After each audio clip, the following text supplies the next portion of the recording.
these pressure points for walking as well, and how we can use them on the ground.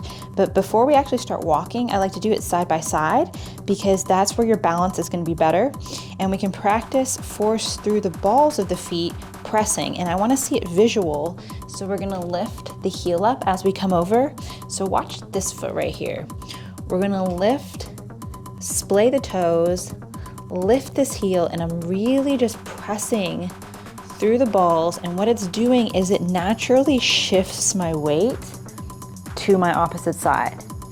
And when you were doing it, you were kind of in here, which means you were using the big toe a little bit more. That's not wrong, but what I want you to practice here is practicing using that whole power plate.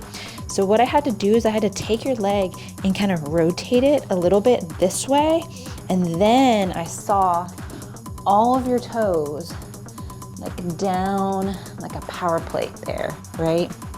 And so then we practice just moving to the other side. And again, your weight should shift and you should feel equally. You're asking yourself, do I feel it equally through all 5 of these, okay?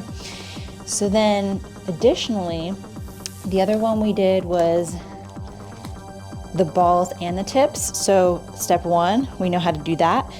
And because we've set ourselves up where all 5 are on the ground, we can then grab the tips of the toes.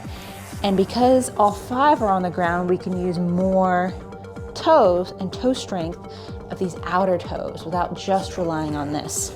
So we're doing the same thing, but we're spreading the toes step 1, pressing through the balls, and then grabbing the tips.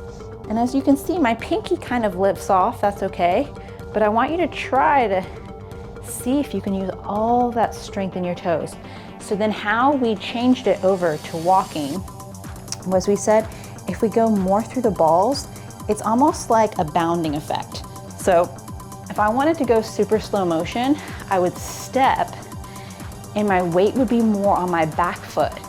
And then I'm pressing through the balls. This is slow motion to bring myself forward.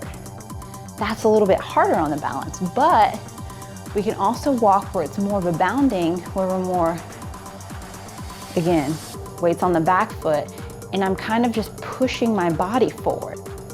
One thing that you said was you were using the tips of the toes on this, and I wanted you to practice not really feeling the tips as much, just more zone 1. So I asked you to spread and lift the toes slightly as you work that zone 1. So that bounding, my toes are still a little bit rolling through the ground, but I'm really focused on my toes staying slightly up to really make sure I'm not using the tips as much. So basically, I just want you to practice that as you walk. If you're walking around, whether you're in shoes or barefoot, I feel like this is one that you can do, and it's subtle, and we talked about how it feels almost like you're gliding.